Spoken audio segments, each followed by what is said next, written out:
Welcome back to my channel science Gyan. आज हम करेंगे 8th क्लास का साइंस का crop production and management chapter 1 का सेकंड पार्ट। तो इसका जो फर्स्ट पार्ट है उसकी वीडियो मैं पहले बना चुकी हूँ, और अगर आपने वो नहीं देखा है तो मैं उसका लिंक जो है वो डिस्क्रिप्शन बॉक्स में डाल दूँगी।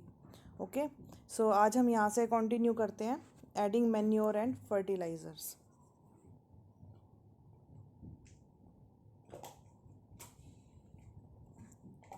The substances which are added to the soil in the form of nutrients, ठीक है, यानी कि वो सब्सटेंस जिनको हम किस में ऐड करते हैं, मिट्टी में मिलाते हैं। किस लिए, किस फॉर्म में मिलाते हैं हम उसको, न्यूट्रिएंट्स की फॉर्म में। किस लिए, ताकि जो प्लांट्स की जो ग्रोथ है वो अच्छी तरह से हो सके। तो उनको क्या बोलते हैं, manure and fertilizers. Okay, so manure and fertilizers basically हम लोग किस लिए ऐड करते हैं, इसलिए ऐड करते हैं मिट्टी में, ताकि जो है उन प्लांट्स की जो है ग्रोथ वो बेहतर तरीके से हो सके। I saw a healthy crop growing in a farm. In the neighboring farm, the plants were weak. Why do some plants grow better than others? तो यहाँ पर क्या है, वो जो सोचता है कि मैंने एक खेत में देखा कि कुछ तो वहाँ पर काफ़ी सारी वहाँ पर फसलें थी, ठीक है, लेकिन वहाँ पर कुछ फसलें तो बहुत हेल्दी थी और कुछ काफ़ी वीक थी। कि ऐसा कैसे हो गया कि कुछ जो प्लांट्स हैं वो दूसरे प्लांट से बेहतर कैसे ग्रो करते हैं, वो उनसे हेल्दी क्यों थे और जो कुछ थे वो वीक क्यों थे। उसने उसके ये क्वेश्चन दिमाग में आया उसके। Soil supplies mineral nutrients to the crop plants. जो मिट्टी है उसका बेसिकली क्या काम है, वो मिनरल और न्यूट्रिएंट्स प्रोवाइड करते हैं किसको, प्लांट को। These nutrients are essential for the growth of plants, और ये न्यूट्रिएंट्स बहुत ही ज़रूरी हैं प्लांट की अच्छी ग्रोथ के लिए। In certain areas farmers grow crop after crop in the same field. अच्छा, कई जगहों पर क्या होता है, किसान क्या करते हैं कि एक ही खेत में बार बार फसलों को उगाते रहते हैं। जैसे एक फसल उगाई, उसके तुरंत बाद दूसरी फसल लगा दी, उसके तुरंत बाद तीसरी फसल लगा दी। तो ऐसा करने से क्या होता है, जब अगर अगर कॉन्टीन्यूसली इस तरह से होगा तो न्यूट्रिएंट्स का क्या होगा, ऑब्वियसली जो न्यूट्रिएंट्स की है शॉर्टेज हो जाएगी वहाँ की मिट्टी में, है ना। तो जो वहाँ की जो मिट्टी है वहाँ पर न्यूट्रिएंट्स की कमी हो जाएगी कॉन्टीन्यूस कल्टीवेशन के कारण। अगर हम बार बार वहाँ पर फसलें लगाते रहेंगे तो वहाँ की मिट्टी में क्या हो जाएगी, न्यूट्रिएंट्स की कमी हो जाएगी। फिर क्या होगा, क्या करेंगे किसान, फिर उनको किसान को वहाँ पे क्या करना पड़ेगा, मैन्योर ऐड करना पड़ेगा। वहाँ की मिट्टी में क्या मिलानी पड़ेगी, खाद। मैन्योर मतलब खाद, ताकि जो कमी हो गई थी न्यूट्रिएंट्स की वो पूरी हो सके, ठीक है। और इस प्रोसेस को क्या बोलते हैं, मैन्योरिंग। इसको क्या बोलते हैं, मैन्योरिंग। इम्प्रॉपर और insufficient manuring results in weak plants. और अगर प्लांट्स को कम खाद मिले या बिल्कुल ना मिले तो वो क्या, बहुत ही कमज़ोर हो जाते हैं। तो बेसिकली हमारे इस क्वेश्चन का क्या आंसर हुआ कि कुछ प्लांट्स वीक थे और कुछ हेल्दी थे। ऐसा क्यों, ऐसा इसलिए कि जो प्लांट्स हेल्दी थे, जो प्लांट्स हेल्दी थे मतलब उनको तो क्या मिल रहा था, मैन्योर। वहाँ की सॉइल में मैन्योर ऐड किया हुआ था। और जो प्लांट्स वीक हैं वहाँ पे क्या है, मैन्योर एंड फर्टिलाइज़र्स को ऐड नहीं किया हुआ था, ठीक है। तो अगर हम जहाँ की मिट्टी में मैन्योर्स और फर्टिलाइज़र्स को ऐड करेंगे वहाँ के जो प्लांट्स की ग्रोथ है वो हेल्दी होगी, अदरवाइज़ कैसी होगी, वीक।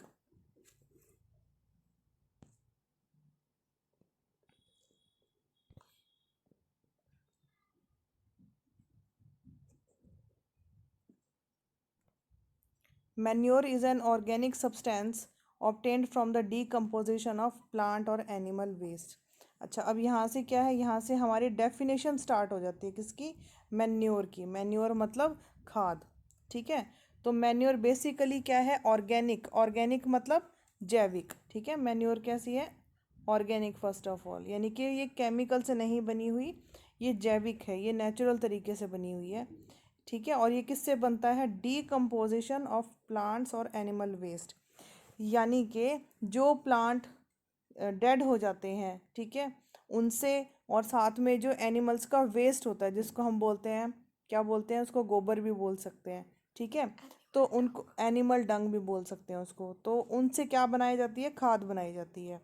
तो इसके लिए किसान को क्या क्या करना पड़ता है, इसके लिए किसान जो है वो सबसे पहले क्या करते हैं, एक बड़ा सा गड्ढा खोद देते हैं ओपन जगह में, खेत में। फिर वहाँ पर क्या करते हैं, जो डेड प्लांट्स होते हैं और जो एनिमल डंग होता है, जो एनिमल वेस्ट होता है, ठीक है, उसको किस में डाल देते हैं, पिट में। पिट मीन्स वहाँ पर जो गड्ढा बनाया है उसमें छोड़ देते हैं और उसको कुछ टाइम के लिए डीकम्पोज होने के लिए छोड़ देते हैं। डीकम्पोज मतलब उसको सड़ने के लिए, गलने के लिए छोड़ देते हैं, ठीक है। और यहाँ पर कौन काम करेगा डीकम्पोजिशन का, माइक्रो ऑर्गेनिज्म, ठीक है। कौन काम करेगा, माइक्रो ऑर्गेनिजम्स, यानी कि जो छोटे छोटे ऑर्गेनिजम्स होते हैं वो, जैसे कि अर्थवॉर्म, ठीक है। और अब ये जो डीकम्पोज हो गया हमारा मैटर, ठीक है ना, ये जो डेड मैटर हमारा डीकम्पोज हो गया, उसको हम किस रूप में यूज़ करेंगे, ऑर्गेनिक मैन्योर, यानी कि खाद के रूप में। और आपने वर्मी कंपोस्टिंग के बारे में भी पिछली क्लासेस में पढ़ा होगा, 6th क्लास में आपने पढ़ा था, है ना। तो वर्मी कंपोस्टिंग के बारे में आपको क्या ध्यान है, यही बेसिकली कि जो अर्थवॉर्म है वो कैसे न्यूट्रिएंट्स प्रोवाइड करते हैं, है ना। अर्थवॉर्म जो है वो न्यूट्रिएंट्स प्रोवाइड करते हैं मिट्टी को, इसको क्या बोलते हैं, वर्मी कंपोस्टिंग। नेक्स्ट है एक्टिविटी 1.2। इस एक्टिविटी में क्या करना है हमें, सबसे पहले हम मूंग दाल ले लेंगे, ठीक है। उसके बाद हम उसको क्या करेंगे, जर्मिनेट, जर्मिनेट करेंगे, मतलब कि उसमें से क्या निकल जाएंगी, उसमें से सीडलिंग्स निकलेंगी, ठीक है, सीडलिंग्स निकल जाएंगी। अब हम क्या करेंगे कि 3 खाली ग्लासेस ले लेंगे, ठीक है। जैसे कि सपोज यहाँ पर हमने 3 ले लिए, 1 2 एंड 3, ठीक है। तो ये हो गया ए, ये हो गया बी एंड ये हो गया सी, ठीक है। हमने ये 3 बीकर ले लिए। अब हम क्या करेंगे, जो हमारे पास अंकुरित दाल है ना, जो सीडलिंग है, जो कि बिल्कुल तीनों की तीनों सेम साइज़ की होनी चाहिए, वो हम इन तीनों वेसल्स में डाल देंगे, ए में, बी में और सी में। इन तीनों में हम क्या डाल देंगे, सीडलिंग्स डाल देंगे, मूंग दाल की या ग्राम सीड्स की, ठीक है। उसके बाद हम क्या करेंगे, जो बीकर ए है, बीकर ए में हम क्या डाल देंगे, मैन्योर, ठीक। बीकर बी में हम क्या डालेंगे, फर्टिलाइज़र। और बीकर सी में हम कुछ भी ऐड नहीं करेंगे, ओके। हम कुछ भी ऐड नहीं करेंगे, या तो इसमें हम मैन्योर भी नहीं डालेंगे और फर्टिलाइजर्स भी नहीं डालेंगे, ओके। अभी हम कंटिन्यू करते हैं एक बार एक्टिविटी से। Select 3 equal sized seedlings, take 3 empty glasses or similar vessels, mark them A, B, C. To glass A, add little amount of soil mixed with a little cow dung manure, यानी कि A में हमें क्या डालना है, जो मिट्टी हम लेंगे इसमें ए में, उसमें हम थोड़ा सा काऊ डंग भी डाल देंगे, ठीक है। और जो बी है, ग्लास बी में हम क्या डालेंगे, उतनी ही मिट्टी डालेंगे जितनी ए में डाली थी, ठीक है। उसमें हम क्या मिक्स कर देंगे, थोड़ा सा यूरिया, थोड़ा सा यूरिया मिक्स कर देंगे। यूरिया क्या होता है, फर्टिलाइज़र होता है, ठीक है, जिसको हम बोलते हैं उर्वरक, ठीक है। और वही सेम अमाउंट की मिट्टी हमने लेनी है ग्लास सी में, ठीक है। ग्लास सी में भी हमने सेम अमाउंट की मिट्टी ले लेनी है और उसमें हम उसके अलावा कुछ भी ऐड नहीं करेंगे, सिर्फ हम उसमें उसके बाद हम क्या करेंगे, सेम पानी भी डाल देंगे तीनों ग्लासेस में। अब हम उसको एज इट इज़ छोड़ देंगे किसी सेफ प्लेस पे और हम उसमें पानी भी डालते रहेंगे डेली। और फिर हम उसको 7 से 10 दिन के बाद हम क्या ऑब्ज़र्व करेंगे, उसमें हम ये ऑब्ज़र्व करेंगे कि जो ए है उसमें ग्रोथ थोड़ी सी कम होगी, जो बी है उसमें सबसे ज़्यादा ग्रोथ होगी, उसमें सबसे ज़्यादा ग्रोथ होगी, और जो सी है उसमें तो सबसे कम ग्रोथ होगी, सबसे कम ग्रोथ होगी इसमें। ये आप डायग्राम में देख सकते हैं, ये देखिए ये स्टूडेंट्स हैं, ये किस तरह से एक्सपेरिमेंट परफॉर्म कर रहे हैं, ठीक है। और ये वो बीकर्स हो गए ए बी एंड सी, जो मैंने आपको अभी समझाया है ना। ये देखो आप, ए में थोड़ी सी कम ग्रोथ है, यानी कि बी का अगर हम रैंकिंग वाइज दें तो बी जो है नंबर 1 पे आ गया, इसमें सबसे ज़्यादा ग्रोथ है, ठीक है। ए में थोड़ी सी कम ग्रोथ है, ये सेकंड, और सी क्या आ गया, थर्ड, क्योंकि इसमें सबसे कम ग्रोथ है।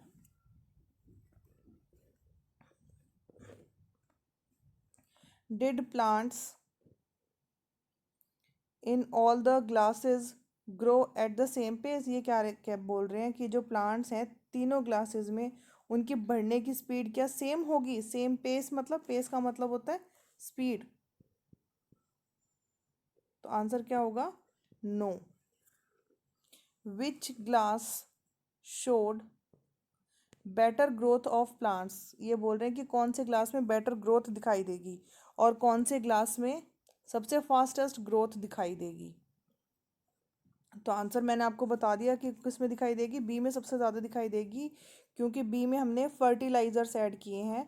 क्योंकि जो फर्टिलाइज़र्स होते हैं उनके अंदर उनके अंदर जो है पोटेशियम और बाकी जो न्यूट्रिएंट्स होते हैं ना, वो बी में उसमें क्या कहते हैं, फर्टिलाइज़र्स में सबसे ज़्यादा होते हैं। जो न्यूट्रिएंट्स होते हैं वो सबसे ज़्यादा होते हैं, इसीलिए क्या है, बी की ग्रोथ सबसे ज़्यादा होगी। और जो होता है मैन्योर, मैन्योर में न्यूट्रिएंट्स की क्वालिटी थोड़ी सी कम होती है, थोड़ी लेस होती है। ठीक है, तो इसलिए मैन्योर वाली की ग्रोथ कम होगी एंड फर्टिलाइजर्स वाली की ज़्यादा ग्रोथ होगी, क्योंकि इसमें ज़्यादा न्यूट्रिएंट्स होते हैं।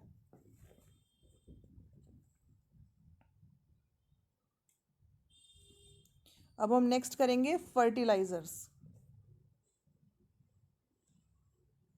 फर्टिलाइजर्स का मतलब क्या होता है, उर्वरक, ये जो यानी कि ये केमिकल होते हैं। ठीक है, सो फर्टिलाइजर्स आर केमिकल्स, यहाँ से इसकी डेफिनेशन स्टार्ट हो जाती है। आप लोग पेंसिल ले लें या पेन ले लें, आप उससे मार्क करते चलें या साथ में अपने नोट्स बनाते चलें। Fertilizers are chemicals which are rich in particular nutrient, यानी कि हर फर्टिलाइज़र में कोई ना कोई पर्टिकुलर न्यूट्रिएंट थोड़ा ज़्यादा क्वांटिटी में होता है। How are they different from manure, वो कह रहे हैं कि मैन्योर से कैसे डिफरेंट है वो। मैन्योर से इसलिए डिफरेंट है क्योंकि जो मैन्योर होते हैं वो होते हैं ऑर्गेनिक, और फर्टिलाइजर्स क्या होते हैं, इनऑर्गेनिक, यानी कि केमिकल से बने होते हैं।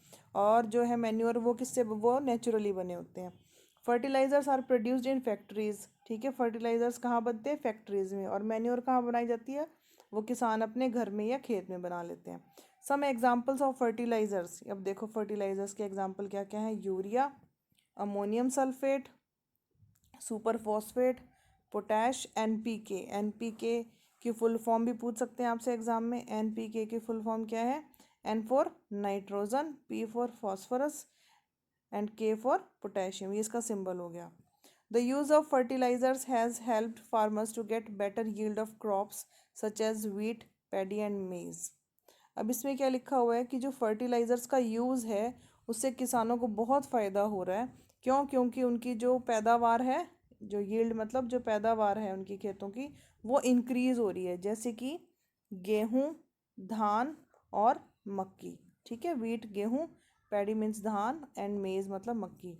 But excessive use of fertilizers has made the soil less fertile. ठीक है, आप एक लिमिट तक यूज़ करते हो फर्टिलाइजर्स तो वो बहुत अच्छा है वहाँ की मिट्टी के लिए, लेकिन अगर हम फर्टिलाइज़र्स को बहुत ज़्यादा यूज़ करेंगे, एक्सेसिव यूज़ मतलब ज़रूरत से ज़्यादा यूज़ करेंगे, उससे वहाँ की मिट्टी जो है वो कम फर्टाइल हो जाएंगी, उसकी फर्टिलिटी कम हो जाएगी वहाँ की मिट्टी की। और पहला नुकसान तो ये हो गया ज़रूरत से ज़्यादा फर्टिलाइज़र यूज़ करने का, क्या कि वहाँ की जो मिट्टी है वो लेस फर्टाइल हो जाएगी। और दूसरा ये कि इससे वाटर पोल्यूशन भी होता है। इससे क्या होता है, वाटर पोल्यूशन।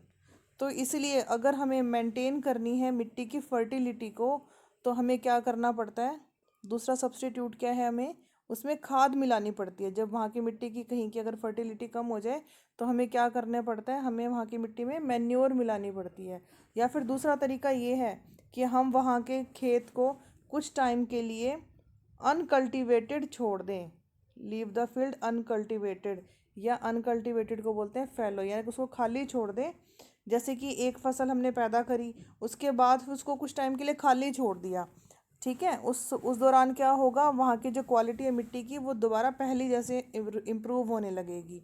ठीक है, उसके बाद दूसरी फसल हम बोएं। ठीक है, या तो हमें क्या करना पड़ेगा, मैन्योर मिलानी पड़ेगी, और नहीं तो फिर हम उस वहाँ की जो ज़मीन है उसको कुछ टाइम के लिए खाली छोड़ दें, वहाँ पर हम कोई भी फसल ना बोएं।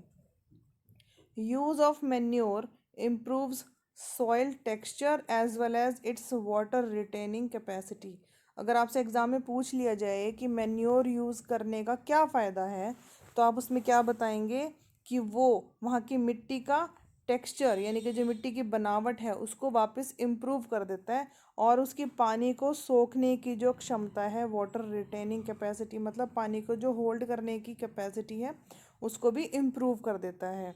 और ये फिर से वहाँ की मिट्टी को क्या कर देता है, न्यूट्रिएंट्स से रिप्लेनिश कर देता है, मतलब वहाँ पे जो कमी हो गई थी न्यूट्रिएंट्स की, उस कमी को वापस पूरा कर देता है। ठीक है, अच्छा, और इसमें नेक्स्ट मेथड क्या है, नेक्स्ट मेथड ये है कि हम क्या करें, क्रॉप रोटेशन, क्या करें, क्रॉप रोटेशन।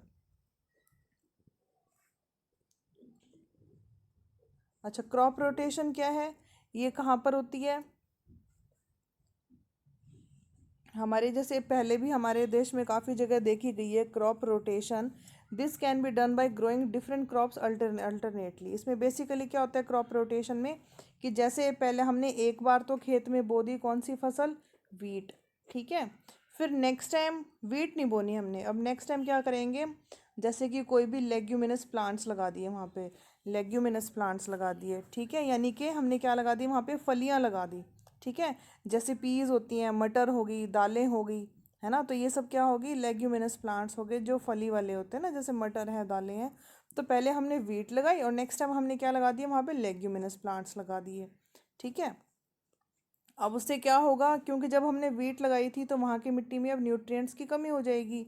फिर जब हम लेग्यूमिनस प्लांट्स लगा देंगे तो आपको पता ही है जैसे कि वहाँ के जो लेग्यूमिनस प्लांट्स होते हैं उसके रूट्स में बैक्टीरिया होता है जिसका क्या नाम होता है, राइजोबियम। क्या नाम होता है, राइजोबियम, है ना। तो वो राइजोबियम क्या करता है, एयर में से नाइट्रोजन ले लेता है और उस नाइट्रोजन को फिर अपने पास वो सॉइल में फिक्स कर देता है और सॉइल से वापस उसको प्लांट ले सकता है, यानी कि वहाँ की मिट्टी जो है दोबारा से न्यूट्रिएंट से फुल हो जाती है। तो क्रॉप रोटेशन की बारे में आप क्या बताएंगे, यहाँ पर क्या लिखेंगे, this can be done by growing different crops alternately, मतलब एक के बाद एक अलग अलग तरह की क्रॉप्स बो करके। Earlier farmers in northern India use to grow legumes as fodder in one season and wheat in the next season, ये मैंने अभी आपको एक्सप्लेन कर दिया। This helped in the replenishment of the soil with nitrogen, इससे क्या होगा, मिट्टी में दोबारा जो नाइट्रोजन की कमी हो गई थी वो पूरी हो जाएगी। Farmers are being encourage to adopt this practice, और जो है फार्मर्स को भी इस काम के लिए उत्साहित किया जाता था कि हर बार एक जैसी फसल ना बोएं, हर बार अलग अलग तरह की फसलों को बोएं।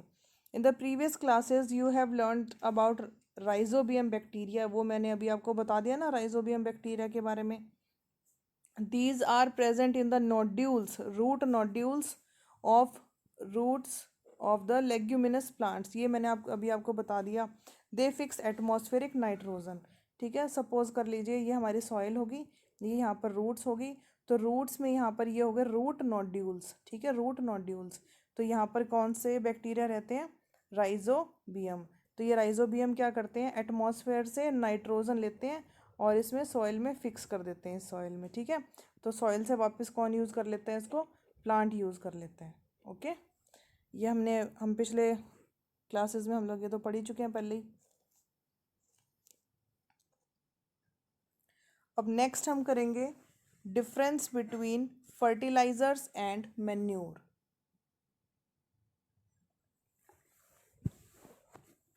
ये भी एग्जाम में हर बार आता है, डिफरेंस इनके बीच में, फर्टिलाइजर्स और मैन्योर के बीच में। ये भी बहुत ज़्यादा इम्पोर्टेंट है।